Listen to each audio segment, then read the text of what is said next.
আলহামদুলিল্লাহি ওয়া কাফা ওয়া সালামুন আলা ইবাদিহিল্লাযীনা ইসতাফা আম্মা বা'দ। ওইটা ভালো, এটা থেকে আরেকটা। ফাআউযু বিল্লাহি মিনাশ শাইতানির রাজীম। বিসমিল্লাহির রহমানির রহিম। ইয়া আইয়ুহাল্লাযীনা ইত্তাকুল্লাহা ওয়া কুনু মা'আস সাদিকিন। সাদাকাল্লাহু মাওলানাল আযীম। আকাল রাসূলুল্লাহ সাল্লাল্লাহু আলাইহি ওয়াসাল্লাম, মান কানা ইউমিনু বিল্লাহি ওয়াল ইয়াউমিল আখির ফালইয়াকুল খায়রা আও লিয়াসমুত। আকাল আলাইহিস সালাতু ওয়াস সালাম, মান ইয়াজমান লি মা বাইনা লাহইয়াইহি ওয়া মা বাইনা রিজলাইহি আজমান লাহুল জান্নাহ। আকাল রাসূলুল্লাহ সাল্লাল্লাহু তাআলা আলাইহি ওয়াসাল্লাম, লা তুকসিরুল কালামা বিগাইরি যিকরিল্লাহ ফাইন্না কাসরাতাল কালামি বিগাইরি যিকরিল্লাহি কসওয়াতুন লিল কলব ওয়া ইন্না আবআদান নাসি মিনাল্লাহি আল কলবুল কাসি আও কামা ক্বালা আলাইহিস সালাতু ওয়াস সালাম।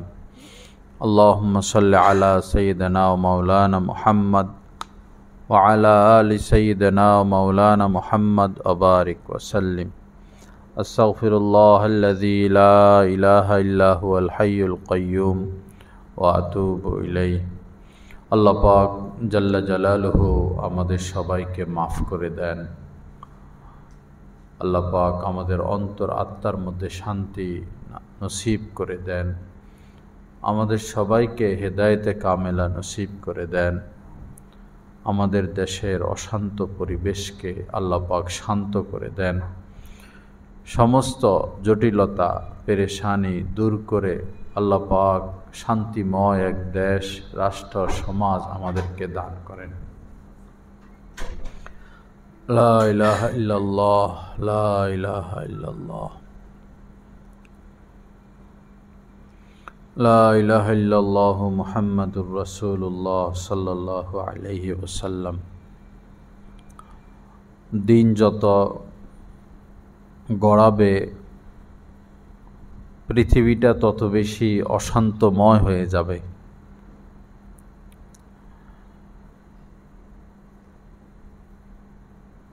দিন যত গড়াবে এই পৃথিবীটা ততটা থাকার অনুপযুক্ত হয়ে যাবে, বসবাসের অনুপযুক্ত হয়ে যাবে। সর্বত্রই কলহ, মারামারি, কাটাকাটি, ঝগড়া, ফিতনা, ফাসাদ, অশান্তি, পেরেশানি বিরাজমান থাকবে। অভাব অনটন থেকে মানুষ বের হয়ে আসবে, কিন্তু অশান্তির এক জীবন সবাই গ্রহণ করবে। কোরআনে কারীমের মধ্যে আল্লাহ পাক জাল্লা জালালুহু ইরশাদ করেছেন, যাহারাল ফাসাদু ফিল বাররি ওয়াল বাহরি বিমা কাসাবাত আইদিন নাস। জলে স্থলে সর্বত্রই ফিতনা, ফাসাদ, কলহ, হানাহানি, মারামারি ছড়িয়ে ছিটিয়ে পড়েছে। এটার কারণ হচ্ছে বিমা কাসাবাত আইদিন নাস, মানুষের হাতের কামাই। মানুষের যদি স্বভাব চরিত্র ভালো হয়, কথাবার্তা, লেনদেন, আমানতদারিতা যদি ভালো হয়, তো সমাজটা ভালো হবে, মানুষ শান্তিতে থাকতে পারবে, সুখে থাকতে পারবে, আকাশ থেকে রহমত নাজিল হতে থাকবে। কিন্তু মানুষ যখন আল্লাহকে ভুলে যাবে, নাফরমানি শুরু করবে, অবাধ্য হবে, সীমা লঙ্ঘন করবে, তো সমাজের কোনো নিয়ম নীতি আর স্থির থাকবে না। এই পৃথিবীর ইতিহাসে যত দেশ, যত জাতি, যত গোত্র, যত কবিলা, যত বংশ আল্লাহ পাক ধ্বংস করে দিয়েছিলেন, সব কিছুরই মূল কারণ ছিল আল্লাহ পাকের নাফরমানি, শিরক, বেদাত, সীমা লঙ্ঘন। এজন্য কোনো ক্ষেত্রেই সীমা লঙ্ঘন না করা। ইন্নাল্লাহা লা ওয়ালা তা'তাদু ইন্নাল্লাহা লা ইউহিব্বুল মু'তাদিন। কোরআনে কারীমের মধ্যে আল্লাহ পাক জাল্লা জালালুহু ইরশাদ করেছেন, তোমরা সীমা লঙ্ঘন করো না, কেননা আল্লাহ পাক সীমা লঙ্ঘনকারীদেরকে পছন্দ করেন না। বহু মহিলারা পর্দা তো করে না, বরং বেশি সীমা লঙ্ঘন করে, একদম মাথায় কাপড় দেয় না এবং অশ্লীল পোশাক, নগ্ন পোশাক, আকর্ষণীয় পোশাক, আকর্ষণীয় সাজগোজ করে পরপুরুষের সামনে যায়, বিভিন্ন অনুষ্ঠানে যায়, মার্কেটে যায়, হাসপাতালে যায়, বেড়াইতে যায়। এটা সীমা লঙ্ঘনের উপরে সীমা লঙ্ঘন। পরপুরুষের সাথে মিশে হাতাহাতি করে, গল্প সল্প করে। এদের আচার আচরণ দেখলে মনে হয় না যে এদের ভিতরে আল্লাহ পাকের ভয় আছে, ডর আছে। আল্লাহ পাকের আযাবের, শাস্তির কোনো ভয় এদের মধ্যে আছে বলে মনে হয় না। তো তাদের স্মরণ রাখা উচিত, মনে রাখা উচিত যে আল্লাহ সব দেখতেছেন। আল্লাহ পাক যখন ধরবেন, যখন আযাব গজব এসে যাবে, এদের আর উপায় থাকবে না। এই আযাব গজবের বিভিন্ন রূপ আছে। আগের জামানায় গজব আসতো, যেমন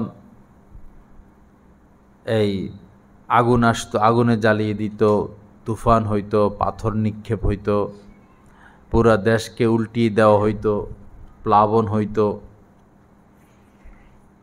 যুগে যুগে আযাব গজবের রূপ পরিবর্তন হয়েছে। বর্তমানে আমাদের সমাজে আযাব গজবের যেটা বেশি দেখা যায় সেটা হলো পারিবারিক অশান্তি। স্বামী স্ত্রীর মধ্যে তো সবচেয়ে বেশি মহব্বত থাকবে। স্বামী স্ত্রীর সম্পর্কটা মহব্বতের সম্পর্ক, ভালোবাসার সম্পর্ক, সহযোগিতার সম্পর্ক, সহমর্মিতার সম্পর্ক। যেই স্বামী স্ত্রীর মধ্যে মিল নাই, ঝগড়া, এটাও হচ্ছে আল্লাহ পাকের পক্ষ থেকে একটা আযাব, অসন্তুষ্টি।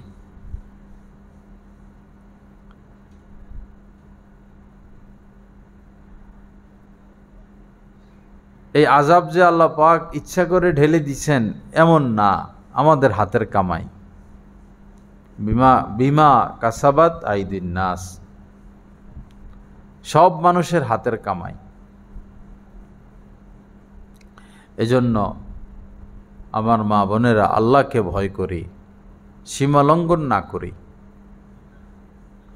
আগে ছেলেরা মোবাইলে এটা সেটা দেখতো। মোবাইল বাইর হওয়ার আগে সিনেমা হল ছিল, সিনেমা হল। ওই সিনেমা হলে ছেলেরা যায়া সিনেমা দেখত। মোবাইল বের হওয়ার পর এখন মহিলারাও খারাপ জিনিস দেখে, মেয়েরাও খারাপ জিনিস দেখে, সারাক্ষণ মোবাইলে পড়ে থাকে। যারা ঘন্টার পর ঘন্টা, ঘন্টার উপর ঘন্টা মোবাইল চালায়, এটাও এক ধরনের গজব। সে বুঝে না তার উপরে যে গজব চলতেছে, সে বুঝে না।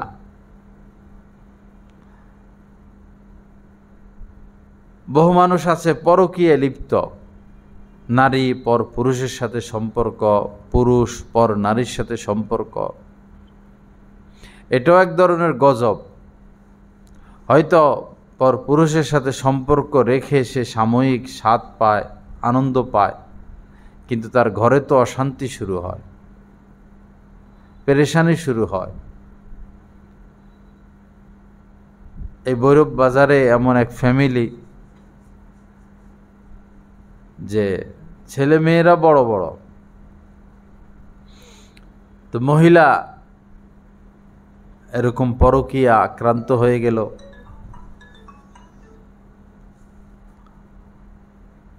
এটা জানাজানি হয়, মহিলাকে অনেক মারধর করে, শাস্তি দেয়, মেয়ে শরম দেয়, ছেলে শরম দেয়, মহিলাটা বেহায়া হয়ে গেল। পরে এমন হইল যে ছেলে মেয়ে মাকে পাহারা দিয়ে রাখে, মা যেন ওই পুরুষের সাথে যোগাযোগ করতে না পারে। মহিলা ছাদে চলে যায়, রাস্তায় চলে যায়, ছেলে মেয়ে পিছনে পিছনে মাকে পাহারা দেয়। পরে এই মহিলা বাথরুমে গিয়ে লুকাইয়া পরে ওই পুরুষের সাথে কথা বলে।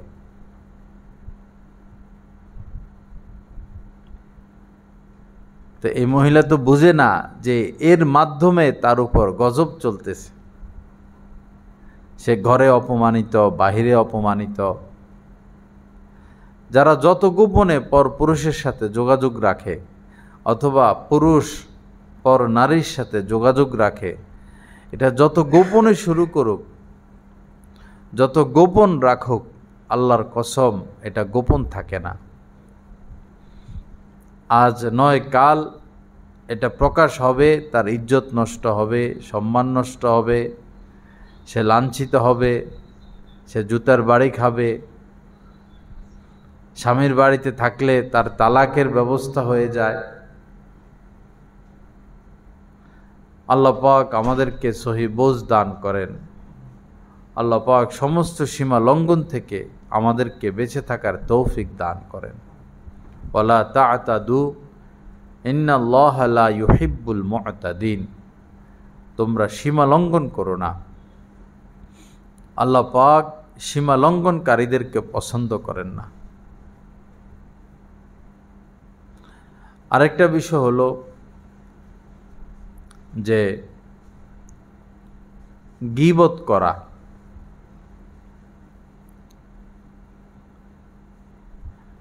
নবীজি এক হাদিসে পাকের মধ্যে বলেছেন, মান ইয়াজমান লি মা বাইনা লাহিয়াইহি ও মা বাইনা রিজলাইহি আজমান লাহুল জান্নাহ। নবীজি নিজে জান্নাতের জিম্মাদারি নিয়েছেন।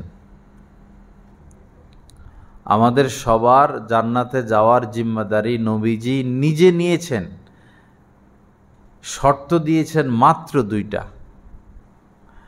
নবীজি বলেন, মান ইয়াজমান লি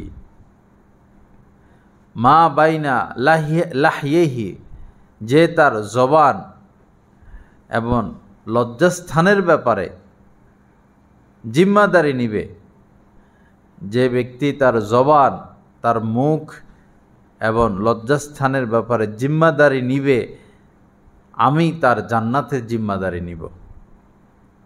অর্থাৎ যে ব্যক্তি তার জবানের দ্বারা মিথ্যা বলবে না, গীবত করবে না, কাউকে খোঁটা দিবে না, মন্দ কথা বলবে না, জবান এবং লজ্জাস্থান কেন্দ্রিক সমস্ত পাপ থেকে যে বেঁচে থাকবে, নবীজি তার জান্নাতের জিম্মাদারি নিয়ে নিছেন। তা আমাদের দ্বারা জবানের বেশি খেয়ানত হয়, জবানের দ্বারা আমাদের পাপ বেশি হয়। কথার দ্বারা যদি কেউ কষ্ট পায়, আপনার কথার দ্বারা আপনি খোঁচা মেরে কথা বললেন, আঘাত দিয়ে কথা বললেন, তো এটাও বড় গুনাহ, বড় ধরনের গুনাহ। এমন করতে নাই। এক হাদিসে পাকের মধ্যে এসেছে, এক সাহাবী বললেন, ইয়া রাসূলুল্লাহ আইয়ুল মুসলিমিনা আফজালু। হে আল্লাহ রাসূল, কোন মুসলমান শ্রেষ্ঠ? মুসলমানদের মধ্যে শ্রেষ্ঠতম মুসলমান কে? আইয়ুল মুসলিমিনা আফজালু। ক্বালা, নবীজি বললেন, মান সালিমাল মুসলিমুনা মিন লিসানিহি ওয়া ইয়াদিহি। মুসলমানদের মধ্যে শ্রেষ্ঠতম মুসলমান ওই ব্যক্তি যার জবানের দ্বারা, যার হাতের দ্বারা অন্য মুসলমান কষ্ট পায় না, তাকেই নবীজি শ্রেষ্ঠ মুসলমান বলেছেন। আমরা আমাদের জবান দ্বারা কাউকে কষ্ট দিব না, না খোঁটা দিয়ে, না খোঁচা দিয়ে, না গীবত করে, না উপহাস করে, না তোহমত দিয়ে।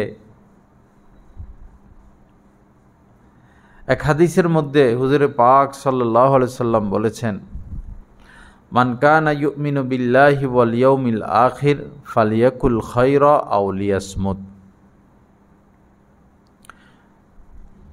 নবীজি বলেন যে আল্লাহর প্রতি বিশ্বাস রাখে এবং আখিরাতের দিনের প্রতি বিশ্বাস রাখে, সে যেন ভালো কথা বলে অথবা চুপ থাকে। অনেক গুরুত্বপূর্ণ কথা যে আল্লাহ এবং আখিরাতের প্রতি যার বিশ্বাস আছে, যে বিশ্বাস রাখে, সে যেন কথা বললে ভালো কথা বলে, সুন্দর কথা বলে, মার্জিত কথা বলে,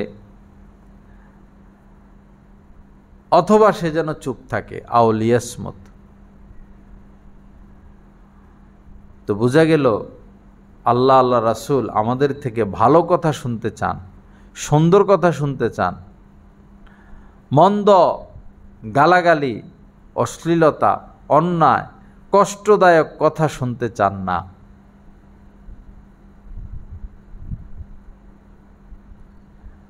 আল্লাহ পাক আমাদেরকে সুন্দর কথা বলার তৌফিক দান করেন। আল্লাহ পাক আমাদেরকে সুন্দর মানুষ হওয়ার তৌফিক দান করেন। তো জবানকে হেফাজত করার চেষ্টা করবেন। জবানের ক্ষতি থেকে নিজেকে বাঁচানো এবং বাড়তি কথা বলা, অতিরিক্ত কথা বলা, সারাদিন কথা বলতে থাকা, বিনা প্রয়োজনে কথা বলা,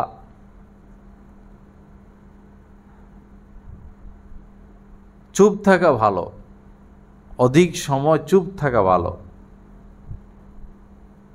কিছু মানুষ আছে অতিরিক্ত কথা বলে, এটা অনেক বড় একটা রোগ।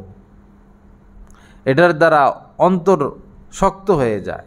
ফাইন্না কাসরাতাল কালামি বিগাইরি যিকরিল্লাহি কসওয়াতুন লিল কলব। নবীজি বলেছেন, অধিক কথা বলা, আল্লাহ পাকের জিকির ব্যতীত অধিক কথা বলা, এটা অন্তর শক্ত হওয়ার কারণ। আর যাদের অন্তর শক্ত হয়ে যায়, ওয়া ইন্না আবআদান নাসি মিনাল্লাহি আল কলবুল কাসি। নবীজি বলেছেন, যাদের অন্তর শক্ত তারা আল্লাহর রহমত থেকে দূরে।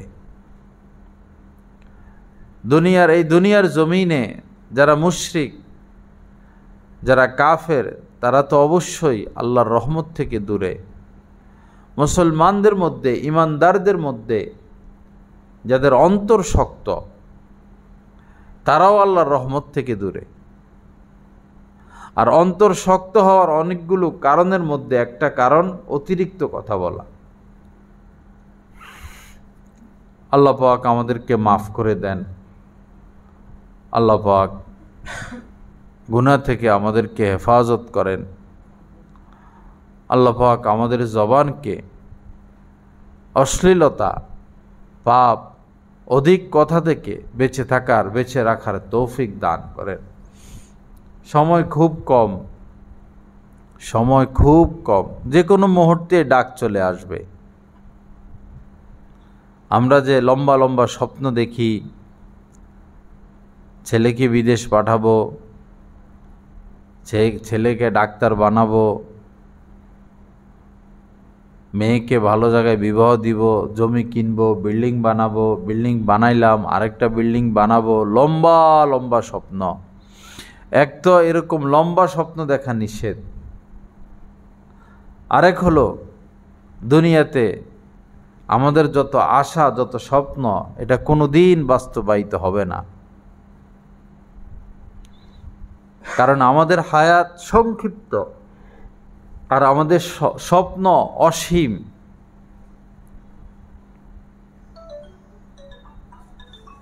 স্বপ্ন বাস্তবায়ন হওয়ার আগেই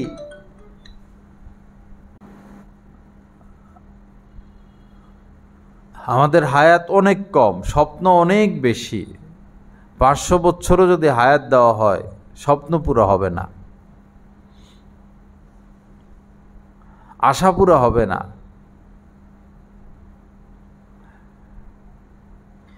এক রাজা তার উজিরকে বলল যে তোমার না ছোট একটা বাচ্চা আছে, তাকে নিয়ে আসবা।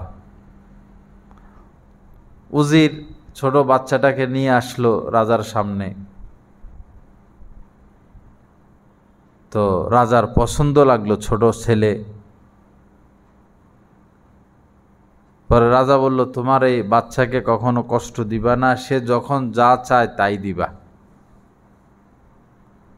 উজির বলল, রাজা মহোদয়, তাদের চাহিদা, বাচ্চা হইল চাহিদা অনেক, এত কিছু দেওয়া কি আমার দ্বারা সম্ভব? রাজা বলল, তুমি দিতে না পারলে আমি দিব। পরে বাচ্চা খেলতেছে খেলতেছে,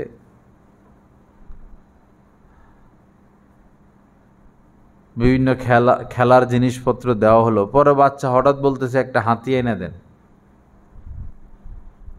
হাতির সাথে খেলবে। তো রাজপ্রাসাদে হাতি থাকে, হাতি এনে দিল, হাতির সাথে খেললো টেললো।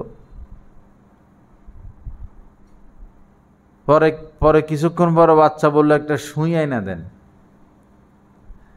একটা সুই আইনা দিছে, সুই দিয়েও বাচ্চা খেলছে টেলছে। পরে এখন বাচ্চা কান্নাকাটি করতেছে। রাজা বলল, কি ব্যাপার, কাঁদতেছো কেন? বাচ্চা বলতেছে যে এই সুইয়ের ভিতরে হাতি এটারে ঢুকাইয়া দেন। সুইয়ের ভিতরে তো সুতায় ঢুকানো মুশকিল, যাদের বয়স হয়েছে, চোখে কম দেখে, তারা তো সুইয়ের ভিতরে সুতায় ঢুকাইতে পারে না। আর বাচ্চা বলতেছে হাতি ঢুকাইয়া দিতে। তো সুইয়ের ভিতরে যেভাবে হাতি ঢুকানো সম্ভব না, তদ্রূপ এই দুনিয়া আমাদের মনের আশা পুরা হওয়াও সম্ভব না। হ্যাঁ, নেক আশা যেগুলো, সেগুলোর জন্য আল্লাহর কাছে দোয়া করতে থাকা। নেক আশা যেটা দরকার, সুখের দরকার দোয়া করা, কোনো অসুখ বিসুখ দোয়া করা, কর্মের ব্যবস্থা হওয়া, রিজিকের ব্যবস্থা হওয়া দোয়া করা, ছেলে মেয়ের ভালো জায়গায় বিয়ে শাদী বা ভালো পড়ালেখা, ভালো কর্মের ব্যবস্থা দোয়া করা, স্বামী অন্যায় পথে চলে গেছে বা স্ত্রী অন্যায় পথে চলে গেছে দোয়া করা, আল্লাহর ওলি হওয়ার জন্য দোয়া করা, এগুলো নিষেধ না। দোয়া করব।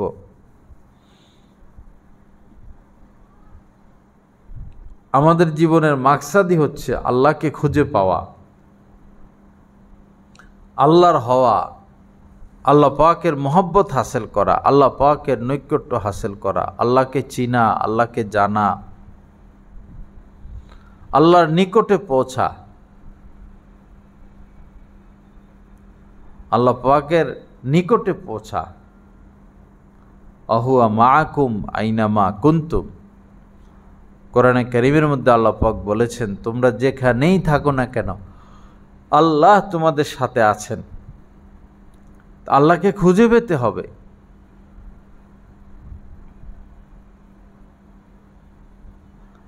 অনেক সময় মানুষ মোবাইল হারাইয়া ফেলে, মোবাইল খুঁজে পায় না। এখানে মোবাইল খোঁজে, সেখানে মোবাইল খোঁজে, অস্থির হয়ে যায়, চাবি হারাইয়া ফেলে, অস্থির হয়ে যায়। পরে এমন জায়গায় পায় যেটা একদম স্বাভাবিক, একদম স্বাভাবিক। অনেক সময় মোবাইল পকেটে রাখে সারা দুনিয়া খোঁজে।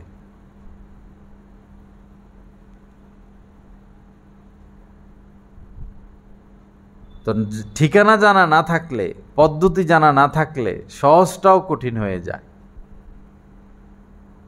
আল্লাহ আমাদের কাছেই আছেন, কিন্তু আমরা ঠিকানা জানি না, আল্লাহকে খুঁজে পাওয়ার পদ্ধতি জানি না, রাস্তা জানি না, যার কারণে আল্লাহকে খুঁজে পাই না। আরেকটা হলো, বহু মানুষ এমন যে আল্লাহকে পেতেও চায় না, যে আমাকে আল্লাহকে পেতে হবে, আল্লাহকে ভালোবাসতে হবে, আল্লাহকে খুশি করতে হবে, আল্লাহর সান্নিধ্য অর্জন করতে হবে, এই চাহিদাটাই নাই, এই ইচ্ছাটাই নাই। শুধু টাকা পয়সা, স্বর্ণ গহনা, গাড়ি বাড়ি, আল্লাহকে পাওয়ার ইচ্ছা নাই, চাহিদা নাই। এর চেয়ে দুঃখের কথা আর কি হইতে পারে? আল্লাহকে পাওয়ারই চাহিদা নাই। আল্লাহ আমাদেরকে হেফাজত করেন, আল্লাহকে খুঁজে পাওয়ার তৌফিক দান করেন। আল্লাহকে পাওয়ার জন্য সহজ রাস্তা হলো কোনো আল্লাহওয়ালার সোহবত, সান্নিধ্য, কিছু সময় জিকির করা, সমস্ত গুনাহ থেকে বেঁচে থাকা, সুন্নত মোতাবেক চলা।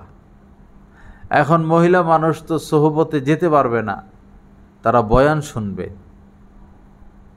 এখন মোবাইল বের হইছে, মোবাইলে অডিও বয়ান শুনবে, কিন্তু ভিডিও বয়ান না শোনা, যাদের চেহারা সুন্দর, গলার কণ্ঠ ভালো, যাদের দিকে দেখলে আকর্ষণ হয়, এ সমস্ত বক্তাদের বয়ান না শোনা, কোনো ভিডিও বয়ানই না শোনা, এটা নিষেধ। মহিলাদের জন্য গুনাহে কবিরা হবে। মহিলারা যদি এই ফেসবুকে গিয়ে, ইউটিউবে গিয়ে আলেমদের ভিডিও বয়ান শুনে আলেমদের দিকে দেখে, তো মহিলাদের গুনাহে কবিরা হবে। আর যে আলেমরা এভাবে দেখার সুযোগ করে দিল, তারাও গুনাহের কিছু অংশ পেয়ে যাবে। তারা তো বয়ান এটা বলে দেয় না যে আমাদের বয়ান মোবাইলে পাওয়া যায়, মহিলারা আমাদের দিকে তাকাবেন না, মহিলারা আমাদের বয়ান দেখে দেখে শুনবেন না, এই কথা তো কাহারও মুখে শোনা যায় নাই। বরং যারা ছবি তোলে তারা কবিরা গুনার মধ্যে লিপ্ত। তাদের বয়ানের কোনো আসর থাকে না, তাদের বয়ান না শোনা। টেলিগ্রাম সুন্দর চ্যানেল, সেখানে অডিও আল্লাহওয়ালাদের বয়ান পাওয়া যায়, সেগুলো শুনবেন, এটার দ্বারা সোহবত হয়ে যাবে। অথবা আল্লাহওয়ালাদের লিখিত বই পুস্তক পড়বেন, কিতাবপত্র পড়বেন।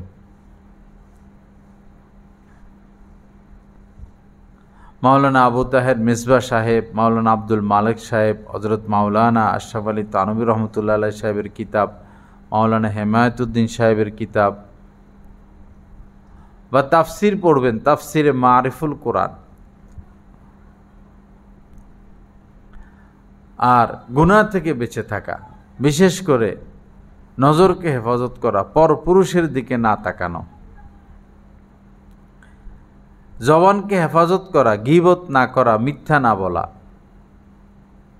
দিল হেফাজত করা, দিল হেফাজত, দিলে দিলে খারাপ চিন্তা না করা, পাপের চিন্তা না করা, পাপের প্ল্যান প্রোগ্রাম না করা, এবং দিলের মধ্যে কাহারও প্রতি হিংসা না রাখা, বিদ্বেষ না রাখা, কাহারও সাথে দুশ্মনী না রাখা। দিল হেফাজত সবচেয়ে কঠিন আমল। দিল হেফাজতের চেয়ে কঠিন আর কোনো আমল নাই। হাদিসের মধ্যে হুজুরে পাক সাল্লাল্লাহু আলাইহি সাল্লাম বলেছেন, লা তাবাগাজু, কাহারও প্রতি দুশ্মনী রাখবা না, কাউকে দুশ্মনের লিস্টিতে না রাখা। আপনি এমন একটা লিস্টি করেন যে লিস্টিতে দুশ্মনদের একটা লিস্টি করেন, যে লিস্টিতে কোনো মুমিন নাই, কোনো মুসলমান নাই। আশিদ্দাউ আলাল কুফার রুহামাউ বাইনাহুম, কোরআনে কারিমের মধ্যে এসেছে সাহাবাগণ কাফেরদের ব্যাপারে কঠোর ছিলেন। আশিদ্দাউ আলাল কুফার রুহামাউ বাইনাহুম, কিন্তু মুমিন মুসলমানদের ক্ষেত্রে ছিলেন বিনম্র, দয়ালু, দয়াশীল, অনুগ্রহশীল, নরম মনের অধিকারী। আইজ্জাতিন আলাল মুমিনিন, যে মুমিনদের ক্ষেত্রে নরম মনের অধিকারী হওয়া। ইন্নামাল মুমিনুনা ইখওয়া, মুমিনরা পরস্পর ভাই ভাই। তো দিল হেফাজত মানে হলো দিলে কাহারো প্রতি দুশ্মনী না রাখা। কেউ দুশ্মনী রাখতে পারে আপনার সাথে, আপনি মাফ করে দিবেন। কেউ আপনার বিরোধিতা করতে পারে, আপনি মাফ করে দিবেন। কেউ আপনার ক্ষতি করতে পারে, গালি দিতে পারে, কষ্ট দিতে পারে, মাফ করে দিবেন। মাফ করার এই মহান চরিত্রের অধিকারী হওয়া, কাহারও পিছে লেগে না থাকা, প্রতিশোধ না নেওয়া, কাহারো কাছে বিচারের প্রার্থী না হওয়ার চেষ্টা করা, বস মাফ করে দেওয়াই উত্তম। বিচারের প্রার্থী হতে গেলেও নানান কথা বাড়ে, এই কথা, এই কথা, এই কাহিনী, সেই কাহিনী। বস ধৈর্য ধরা, মাফ করে দেওয়া এবং দুশ্মনের জন্য দোয়া করা। যারা আপনার দুশ্মনী করে তাদের জন্য দোয়া করবেন, আল্লাহ হেদায়েত দিয়ে দেন, আল্লাহ তার ক্ষতি থেকে আমাকে বাঁচান, আল্লাহ দুশ্মনী খতম করে দেন, মহব্বত বাড়াইয়া দেন। দোয়া করা, এটা হচ্ছে উত্তম চরিত্রের অধিকারী ব্যক্তিদের কাজ। চেষ্টা করা, লা তাবাগাজু, কাহারোর সাথে দুশ্মনী না রাখা, অলা তাহাসাদু, কাহারো প্রতি হিংসা না রাখা। বড় কঠিন বিষয় হিংসা মুক্ত হওয়া। ধন সম্পদ বেশি এজন্য হিংসা লাগে, সুনাম সুখ্যাতি বেশি এজন্য হিংসা লাগে, ইবাদত বন্দিগি বেশি এজন্য হিংসা লাগে, আমাদের থেকে উপরে চলে যাচ্ছে এজন্য হিংসা লাগে না। আল্লাহর ফয়সালা এটা, আল্লাহ তাদেরকে এটা দিবেন, সম্পদ দিবেন, সুনাম দিবেন, আল্লাহর ফয়সালা। আল্লাহ পাকের ফয়সালা মেনে নেওয়া চাই, আল্লাহ পাকের ফয়সালার উপর হাত না দেওয়া। আপনি আল্লাহর কাছে চান, আপনি চান আল্লাহর কাছে, আল্লাহ আপনাকেও দিবে। ওয়ালা তাহাসাদু, কাহারো প্রতি হিংসা না রাখা। ওয়ালা তাদাবারু, কাহারো পিছনে লেগে না থাকা। কঠিন মুআমালা। ওয়ালা তাদাবারু, কাহারো পিছনে লেগে না থাকা। কিছু মানুষ আছেই এরকম, পিছনে লেগে থাকবে, কেমনে ক্ষতি করবে, কেমনে ক্ষতি করবে, কেমনে ক্ষতি করবে, কেমনে বদনামি করবে, অন্যের বদনামে নিয়ে ব্যস্ত, অন্যের ক্ষতি নিয়ে ব্যস্ত, মিথ্যা কথা পর্যন্ত বলে ফেলে। আল্লাহ আমাদেরকে মাফ করেন। ওয়ালা তাকাতাউ, আবার নবীজি বলেছেন সম্পর্ক নষ্ট করে দিও না, সম্পর্ক বাড়াও, আত্মীয়তার সম্পর্ক নষ্ট করো না।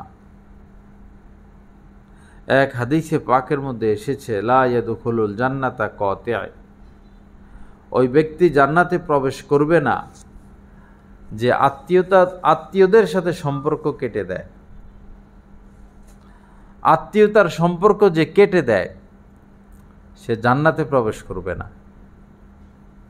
এজন্য যদি কোনো কারণে বড় ভাই বড় বোনের সাথে মনোমালিন্য, ছোট ভাই ছোট বোনের সাথে মনোমালিন্য, চাচার সাথে, চাচির সাথে, খালার সাথে, মামার সাথে, ভাই বোনের সাথে, বা মা বাবার সাথে, শ্বশুর শাশুড়ির সাথে, স্বামীর সাথে, রিলেটিভ যারা, কোনোভাবে কথা বন্ধ না রাখা। 3 দিনের বেশি যদি আপনি কোনো মুসলমানের সাথে কথা বন্ধ রাখেন তো তখন কবিরা গুনাহ শুরু হয়ে যায়, কবিরা গুনাহ লেখা শুরু হয়ে যায়। আবার নবীজি বলেছেন, কারোর সাথে 1 বছর কথা বন্ধ রাখা মানেই তার রক্ত প্রবাহিত করা। আপনি ছুরি দিয়া যদি কাহারো রক্ত প্রবাহিত করেন, তাকে খুন করেন, তাকে গাই মারেন, এটা যতটা অপরাধ, 1 বছর তার সাথে কথা বন্ধ রাখা ততটা অপরাধ। কারোর সাথে খারাপ সম্পর্ক না রাখা, বস সালাম দেওয়া, ফোন দেওয়া, হাদিয়া পাঠানো, মাপ চেয়ে নেওয়া, কোনো কারণে শাশুড়ি অসন্তুষ্ট, শাশুড়ির কাছে মাপ চেয়ে নেওয়া, শ্বশুর অসন্তুষ্ট, শ্বশুরের কাছে মাপ চেয়ে নেওয়া, বড় ভাই অসন্তুষ্ট, তার কাছে মাপ চেয়ে নেওয়া, বড় বোন অসন্তুষ্ট, তার কাছে মাপ চেয়ে নেওয়া, আপন চাচা কষ্ট পাইছেন, মাপ চেয়ে নেওয়া। মাপ চাইতে কোনো অসুবিধা নাই, মাপ চাইলে সম্মান বাড়ে, মাপ চাইলে সম্মান বাড়ে, ইজ্জত বাড়ে। সম্পর্ক নষ্ট করা যাবে না। সিলমান কথাক ওয়াফু আম্মান জলামাক, নবীজি বলেছেন যে তোমার সাথে সম্পর্ক কেটে দিল, বন্ধই করে দাও, যে তোমার সাথে সম্পর্ক কেটে দিল, তুমি তার সাথে সম্পর্ক গড়ো। সে কথা না বলুক, তুমি কথা বলো। সে দেখা না করুক, তুমি দেখা করো। সে যোগাযোগ না রাখুক, তুমি যোগাযোগ রাখো। এই হইল মুমিনের চরিত্র।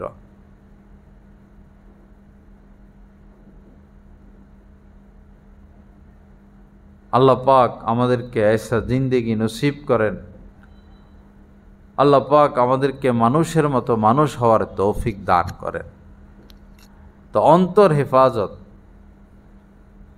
হিংসা না রাখে। মহিলাদের হিংসা বেশি। স্বামী যদি তার পিতাকে কিছু দিতে চায়, মনে হয় আকাশ ভাঙ্গা পড়ে মাথার উপরে। স্বামী যদি তার মাকে কিছু দিতে চায়, এটা তারা সইতে পারে না। নিজের ভাইকে কিছু দিতে চায়, বোনকে কিছু দিতে চায়, চাচা আছে, মামা আছে, খালা আছে, ফুফু আছে, তার তো উচিত তার আত্মীয় স্বজনকে সহযোগিতা করা, বিশেষ করে মা বাবার হক আদায় করা। কিন্তু স্ত্রী, বেশিরভাগ ক্ষেত্রে স্ত্রীরা বাধা হয়ে দাঁড়ায়। স্ত্রীদেরকে যত দিবেন কোনো বাধা নাই, শ্বশুরকে যত দিবে বাধা নাই, শাশুড়িকে যত দিবে বাধা নাই, শালিকে যত দিবে কখনো বাধা নাই, বরং খুশি। কিন্তু স্বামী যদি নিজের ভাইকে কিছু দিতে চায়, সেখানে বাধা। বাবাকে কিছু দিতে চায়, সেখানে বাধা। তো এই মহিলার তো বোঝা উচিত, আমার স্বামী যদি তার মা বাবার হক না আদায় করে, তো আমার স্বামীর উপরে গজব আসবে, বিপদ আসবে। স্বামীর বিপদ তো আমার বিপদ। আমার স্বামী বিপদে পড়ে গেলে তো আমি বিপদে পড়ে গেলাম। এজন্য স্বামী যেন বিপদে না পড়ে, এই চিন্তা আমাদেরকে রাখতে হবে। ইয়াকুমুল হাসাদ ফা ইন্নাল হাসাদা ইয়াকুলুল হাসানাত কামা তাকুলুন নারুল হাতব। নবীজি বলেছেন, অবশ্যই হিংসা থেকে বেঁচে থাকো, কেননা আগুন যেভাবে শুকনা কাঠকে জ্বালিয়ে ছাই করে ফেলে, অস্তিত্বহীন করে তোলে, হিংসা মানুষের ন্যাক আমলকে এভাবে ছারখার করে দেয়, বিলীন করে দেয়। তো অন্তরকে হেফাজত করা, অন্তরে কাহারও প্রতি হিংসা না রাখা, বিদ্বেষ না রাখা, ঘৃণা না রাখা, কাউকে ঘৃণা না করা। কুফুরকে ঘৃণা করব, চুরিকে ঘৃণা করব, পাপকে ঘৃণা করব, কিন্তু পাপীকে নয়। রিক্সাওয়ালা গরিব মানুষ, সুইফার গরিব মানুষ, কাজের বুয়া গরিব মানুষ, কর্মচারী গরিব মানুষ, সহপাঠী গরিব মানুষ, নিচু বংশের মানুষ, কালো, মোটা, অসুস্থ, ঘৃণিত চেহারা, এরকম মানুষদেরকে ঘৃণা না করা। হতে পারে আজকে আমার চেহারা সুন্দর, তার চেহারা খারাপ, আমার চেহারা অসুন্দর হইতে বেশিক্ষণ লাগবে না, ফক্স উঠা এমনে সেমনে মানুষের চেহারা নষ্ট হইতে বেশিক্ষণ লাগে না। কাউকে ঘৃণা না করা, গরিব মানুষ ঘৃণা করব, আল্লাহ আমাকে রাস্তার ফকির বানায় দিতে পারেন। সকালবেলার বাদশাহী তোর, ফকির সন্ধ্যাবেলা। অনেকে আছে মসজিদের ইমামদেরকে ঘৃণা করে, মুয়াজ্জিন ঘৃণা করে, খাদেমকে ঘৃণা করে, আলেম ওলামাকে ঘৃণা করে। এগুলো ঠিক না। যতদিন সমাজে আলেম ওলামা থাকবে ততদিন এ সমাজ থাকবে, না হলে সমাজই থাকবে না। আলেম ওলামা ছাড়া কে এখন এমন আছে যারা মানুষকে সুদ থেকে বিরত থাকতে বলে, মারামারি কাটাকাটি থেকে বিরত থাকতে বলে, অন্যায় থেকে বিরত থাকতে বলে? কে আছে? মিম্বার থেকে কিছু হকের আওয়াজ আসে, আর সব জায়গা থেকে হক এখন নিষেধ, হক বন্ধ হয়ে যাচ্ছে। আর আরব বিশ্বে তো মিম্বার থেকেও কোনো কথা বলা যায় না, সরকার এইভাবে নিষেধ করে দিতে সব। আল্লাহ হেফাজত করেন। আরেকটা বিষয় মা বোনেরা, সুদ এখন ব্যাপক হয়ে গেছে। সুদ খাইলে ইবাদত কবুল হয় না। চেষ্টা করবেন সুদ যেন খেতে না হয়। এক ছেলে, সে এখন তো অনেক বড় চাকরি করে, সৎ আল্লাহওয়ালা, লক্ষ লক্ষ টাকা সে কামায়। তো ছাত্র জীবনে এমন হয়েছে, সে জুতা সিলাইয়া, নিজের জুতা নিজে সিলাই করে জুতা পরছে, কিন্তু বাপের টাকা নেয় নাই। পিতা ব্যাংকে চাকরি করত, পিতার টাকা সে নেয় নাই। মা সামান্য কিছু আয় ছিল, মায়ের টাকা দিয়ে সে পড়ালেখা করছে। বাপের লক্ষ লক্ষ টাকা সে ধরে নাই, ছাত্র জীবনেও ধরে নাই, কষ্ট করছে, পরবর্তীতে এমন ভালো চাকরি পাইছে, এখন সে পিতার থেকেও ধনী। বহু মানুষ আছে ব্যাংকে চাকরি করে, পরে চাকরি ছেড়ে দেয়, আল্লাহ পাক উত্তম ব্যবস্থা করে দেয়। গতকাল কেউ এক ব্যাংকার, অনেক টাকা বেতন, সে বলল, হুজুর শান্তি নাই, বরকত নাই, ব্যাংকের টাকায় শান্তি নাই, বরকত নাই। সে আমাকে বলেছে যে মাস শেষ হওয়ার আগে টাকা শেষ হয়ে যায়, ঋণে পড়ে যায়, অথচ এত টাকা বেতন। তো আসলে হারামের মধ্যে আরাম নাই, হারামে বরকত নাই। বেশিরভাগ মানুষ সিসির সাথে জড়িত হয়ে গেছে। এই ভৈরব বাজারে যত ব্যবসায়ী, খোঁজখবর নিয়ে দেখেন, 95% ব্যবসায়ীরা সিসির সাথে জড়িত। সিসিটা এত স্বাভাবিক হয়ে গেছে, এটারে এখন সুদি মনে করে না। ঘরে ঘরে সিসি নেওয়া শখে পরিণত হয়েছে, স্বভাবে পরিণত হয়েছে, অভ্যাসে পরিণত হয়েছে। অভাবের কারণে নয়, স্বভাবের কারণে। সংসার চলে, ব্যবসা আছে, কেন হালালের সাথে হারাম মিলাবে? আর সিসি নিয়ে কেউ পরিশোধ করতে পারে না, কবরে চলে যায়। সিসি বাড়ে, ব্যবসা বাড়ে, সিসি বাড়ে, পরে মরে, সে যায় আগুনে ঢুকে স্ত্রী সন্তানকে বিপদে ফেলে যায়। আপনাদের স্বামীদেরকে বুঝাইয়া সমঝাইয়া সিসির থেকে, সুদ থেকে বের করে নিয়ে আসবেন যারা সুদের সাথে লিপ্ত। না হলে এদের পরিণতি কঠিন। কারণ আল্লাহ রাসূল তাদের সাথে যুদ্ধের ঘোষণা দিয়েছেন। ইয়া আইয়ুহাল্লাযীনা আমানুত্তাকুল্লাহ, হে ঈমানওয়ালারা, আল্লাহকে ভয় করো। ওয়াযারু মা বাকিয়া মিনার রিবা, আল্লাহ পাক বলেন, এবং রিবা, সুদের যে বকেয়া আছে, সুদের টাকা পয়সা যা আছে, এগুলো সব ছেড়ে দাও। ইন কুনতুম মুমিনিন, যদি তোমরা মুমিন হয়ে থাকো। ফা ইন লাম তাফআলু, যদি এটা না করো, ফাআযানু বিহারবিম মিনাল্লাহি ওয়া রাসূলি, তাহলে আল্লাহ এবং তার রাসূলের সাথে যুদ্ধের ঘোষণা। আল্লাহ এবং আল্লাহ রাসূলের সাথে যুদ্ধের সংবাদ শুনে নাও। যুদ্ধ হবে তোমার সাথে, আল্লাহ আল্লাহ রাসূলের সাথে কাহারও দ্বারা যুদ্ধ করা সম্ভব না। হালাল খাবেন, স্বামীকে বলে দিবেন যে ঘরের বাজার সদাই বাসা ভাড়া আমাদের পিছনে তোমার যে ব্যয় ভার এগুলো হালাল থেকে করতে হবে, এটা তোমার দায়িত্ব, নাহলে আমাদের ইবাদত বন্দিগি কবুল হবে না, আমাদের সন্তানেরা মানুষ হবে না, সন্তান হয়ে যাবে সব অমানুষ। এবং সুদের পরিণাম দারিদ্রতা। দেখতে দেখা যায় লাখ লাখ টাকা কামায়, ভিক্ষুক হইতে দেরি হবে না, বিপদে পড়তে দেরি হবে না, দেশ ছাড়তে দেরি হবে না। সুদের পথ পরিহার করা। আল্লাহ আমাদেরকে তৌফিক দেন, আল্লাহ আমাদেরকে মাফ করে দেন। আল্লাহ পাক গুনাহের সমস্ত পথ আমাদেরকে বর্জনের তৌফিক দান করেন। তো মা বোনেরা ইবাদত বন্দিগি বাড়াইয়া দেন। 5 ওয়াক্ত নামাজের পরে তাসবিহে ফাতিমি 33 বার সুবহান আল্লাহ, 33 বার আলহামদুলিল্লাহ, 34 বার আল্লাহু আকবার, এবং শোয়ার আগেও।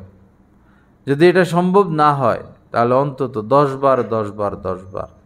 এটাও অনেক বড় আমল এবং জান্নাতে যাওয়ার সহজ রাস্তা। 5 ওয়াক্ত নামাজের পরে আয়াতুল কুরসি পড়ে নেবেন, মুখস্থ না পারলে দেখে দেখে পড়বেন। তাহলে জান্নাতে যাওয়ার জন্য শুধু মৃত্যুটাই বাধা। যারা 5 ওয়াক্ত নামাজের পরে আয়াতুল কুরসি পড়ে, জান্নাতে যাওয়ার জন্য বাধাটা শুধু মৃত্যু, এবং আপনি আল্লাহর জিম্মায় থাকবেন। ফজরের পরে যদি আয়াতুল কুরসি পড়ে নেন, জোহর পর্যন্ত আপনি আল্লাহর জিম্মায়। জোহরের পরে আয়াতুল কুরসি পড়লে আসরের পর্যন্ত আল্লাহর জিম্মায়। এভাবে 5 ওয়াক্ত নামাজের পরে আয়াতুল কুরসি পড়লে 24টা ঘন্টা আপনি আল্লাহর জিম্মায় থাকবেন। আল্লাহ আমাদেরকে তৌফিক দেন। আস্তে আস্তে তাহাজ্জুদের অভ্যাস করা, জবানি জিকির, একটু পরে পরে আল্লাহু আকবার, কখনো মাশা আল্লাহ, কখনো লা ইলাহা ইল্লাল্লাহ, কখনো দুরূদ শরীফ, কথার ফাঁকে ফাঁকে দুরূদ শরীফ পড়া সাল্লাল্লাহু আলাইহি সাল্লাম, কথা কাজের ফাঁকে ফাঁকে আল্লাহকে স্মরণ করা, অন্তরের স্মরণ সার্বক্ষণিক, মুখের স্মরণ মাঝে মধ্যে, কখনো আল্লাহকে না ভুলা, এই অভ্যাসে অভ্যস্ত হওয়া। আল্লাহর স্মরণ অন্তর থেকে যেন না ছুটে, আল্লাহর স্মরণ অন্তরে একদম অ্যাড করে রাখা। আর জবানে মাঝে মধ্যে আল্লাহু আকবার, সুবহানাল্লাহি ওয়া বিহামদিহি, সুবহানাল্লাহিল আযীম, সুবহানাল্লাহি ওয়া বিহামদিহি, লা ইলাহা ইল্লাল্লাহ, আস্তাগফিরুল্লাহ, আলহামদুলিল্লাহ, এগুলো মাঝে মাঝে এগুলো বলতে অভ্যস্ত হওয়া, অভ্যাস করা। অভ্যাস না করলে হবে না, অভ্যাস করতে হবে। আল্লাহ তৌফিক দান করেন। তাহাজ্জুদের অভ্যাস করা। আফজালুস সালাতি বাদাল মাফরুজা সালাতুন ফি জাওফিল লাইল। হাদিস শরীফের মধ্যে এসেছে, ফরজ নামাজের পরে সবচেয়ে মর্যাদা সম্পন্ন নামাজ হচ্ছে তাহাজ্জুদের নামাজ, রাতের নামাজ। এক হাদিসে পাকের মধ্যে এসেছে, ওই পুরুষের উপরে আল্লাহ পাক দয়া করেন, রহিমাল্লাহু রাজুলান, ওই পুরুষের উপরে আল্লাহ পাক দয়া করেন যে এই শেষ রাত্রে উঠে বা গভীর রাত্রে উঠে বা রাত্রে উঠে নিজে তাহাজ্জুদ পড়ে এবং স্ত্রীকে জাগিয়ে দেয়, স্ত্রীও তাহাজ্জুদ পড়ে। স্ত্রী যদি না উঠে তো তার মুখে পানি ছিটা দেয়, অর্থাৎ যে কোনোভাবে স্ত্রীকে উঠায়। তাহলে এই লোকের উপরে আল্লাহ পাক দয়া করেন, অথবা ওই নারীর উপরেও দয়া করেন, রহিমাল্লাহু ইমরাতান, ওই নারীর প্রতিও আল্লাহ পাক দয়া করেন যে নারী রাত্রে উঠে তাহাজ্জুদ পড়ে স্বামীকে উঠায়, স্বামীও তাহাজ্জুদ পড়ে। স্বামী যদি উঠতে না চায়, মুখে পানি ছিটা দেয়, ওই মহিলার প্রতিও আল্লাহ পাক দয়া করেন। তো এখানে পানি ছিটা বলতে যে কোনো বাহানায় তাকে উঠানো, যে কোনো ভাবে তাকে উঠানো। পানি ছিটা দিতে হবে এরকম না, যে কোনো ভাবে তাকে জাগানো। আর যদি ফেতনা হয়, রাগারাগি হয়, না জাগাইলেন, নিজেরটা নিজে পড়লেন। আর শেষ রাত্রে তাহাজ্জুদ উঠে বা গভীর রাত্রে উঠে যদি পড়তে না পারেন, তাহলে এশার পর পর পড়ে নেবেন। এশার 4 রাকাত ফরজ, 2 রাকাত সুন্নত পড়ে তাহাজ্জুদ পড়বেন। 2 রাকাত পারেন, 4 রাকাত পারেন, পরে ভিতর পড়ে নেবেন। এটাও অনেক বড় বিষয়। হাদিসে পাকের মধ্যে এসেছে, আশরাফু উম্মতি হামালাতুল কোরআন ও কিয়ামুল লাইল। নবীজি বলেন যে আমার উম্মতের মধ্যে 2 শ্রেণীর লোক মর্যাদাশীল, মর্যাদা সম্পন্ন। 2 শ্রেণী। এক হচ্ছে যারা কোরআনের ধারক বাহক, আলেমে দ্বীন, হাফেজে কোরআন যারা, তারা। দ্বিতীয় শ্রেণী হচ্ছে যারা তাহাজ্জুদের নামাজ পড়ে, তারা। তাহাজ্জুদে দাঁড়াইয়া তাহাজ্জুদ পড়ে এরপরে দোয়া মুনাজাত করা, কান্নাকাটি করা, আল্লাহ পাকের কাছে মাপ চাওয়া, নিজের সমস্ত জরুরত আল্লাহর কাছে পেশ করা, আল্লাহর সাথে সুসম্পর্ক কায়েম করা, আল্লাহ পাকের থেকে দূরে না থাকা, দূরে না সরা, আরও নিকটে, আরও নিকটে, আরও নিকটে, আরও নিকটে হওয়া, নিকটবর্তী হওয়া, আরও আপন বানানো, আরও আপন বানানো, আল্লাহকে আরও আপন বানানো, একদম আপন বানিয়ে ফেলা। আল্লাহ ছাড়া কেউ নাই, কিছু নাই। আল্লাহ আমাদেরকে তৌফিক দান করেন। আর আল্লাহকে পাওয়ার সহজ রাস্তা হচ্ছে এই দোয়া মুনাজাত, বেশি বেশি দোয়া। মান লাম ইয়াসআলিল্লাহা ইয়াসআলিল্লাহা ইয়াগযব আলাই। যে আল্লাহর কাছে চায় না, আল্লাহ তার উপর অসন্তুষ্ট হন। চাইতে হবে, দোয়া করতে হবে, কাঁদতে হবে। চোখের পানির অনেক দাম, অনেক দাম। যারা কাঁদতে পারেন না, গভীর রাত্রে উঠে কান্নার চেষ্টা করবেন। আল্লাহর ভয়ে কারো চোখে যদি মাছির মাথা পরিমাণ পানি মুখের উপর গড়াইয়া পড়ে, তো এটার এত দাম যে নবীজি বলেছেন, এই মুখ, এই চেহারাকে আল্লাহ পাক জাহান্নামের আগুনে জ্বালাবেন না। সে জাহান্নামে গেলেও তার চেহারা আগুনে জ্বলবে না। তো কান্নার চেষ্টা করবেন এবং সব বিষয়ে আল্লাহকে বলবেন। শেয়ার করা বলে, আল্লাহর সাথে শেয়ার করবেন সব বিষয়। লম্বা লম্বা দোয়া মুনাজাত, লম্বা লম্বা দোয়া মুনাজাত, ইবাদত, বন্দিগি, জিকির, আজকার, তেলাওয়াত। ঝগড়া না করা, গালমন্দ না করা, ব্যবহার খারাপ না করা। যাদের ব্যবহার খারাপ আছে এটাকে মার্জিত করা, সুন্দর করা। ঝগড়াকে এড়িয়ে চলা।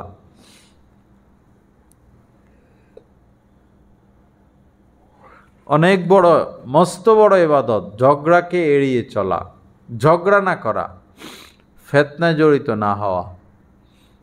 কেউ যদি গায়ে পড়েও ঝগড়া করতে চায়, তাও ঝগড়া করবেন না। ঝগড়াকে এড়িয়ে চলা। স্বামীর সাথে ভালো ব্যবহার করবেন, নরম ভাষায় কথা বলবেন, তর্ক করবেন না, বাড়াবাড়ি করবেন না। স্বামীর সামনে অন্যের সাথে লম্বা সময় কথা বলবেন না। স্বামীদেরও উচিত স্ত্রীদের সাথে নরম ভাষায় কথা বলা, তাদেরকে ইজ্জত দেওয়া, তুচ্ছ তাচ্ছিল্য না করা। স্ত্রীদের মা বাবা নিয়ে কোনো কথা না বলা, বংশ নিয়ে কথা না বলা, ভাই বোন নিয়ে কথা না বলা। তাদেরকে সম্মান দিতে আল্লাহ কোরআনে কারিমে বলেছেন, আশিরু হুন্না বিল মারুফ।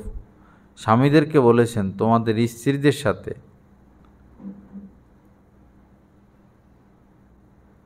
সদাচরণ করো, উত্তম আচরণ, উত্তম ব্যবহার দেখিয়ে জীবনযাপন করা।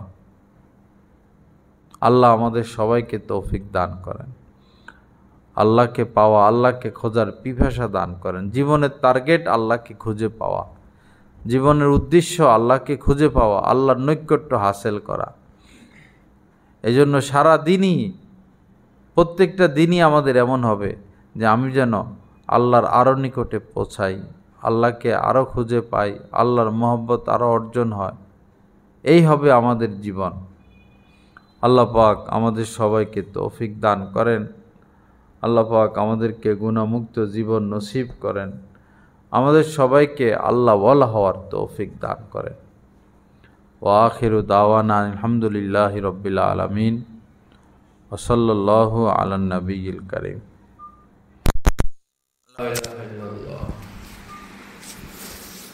হযরত ওয়ালা দামাত বারাকাতুহুমের প্রতিটি বয়ান পাচ্ছেন নেটের মাধ্যমে, টেলিগ্রামের মাধ্যমে।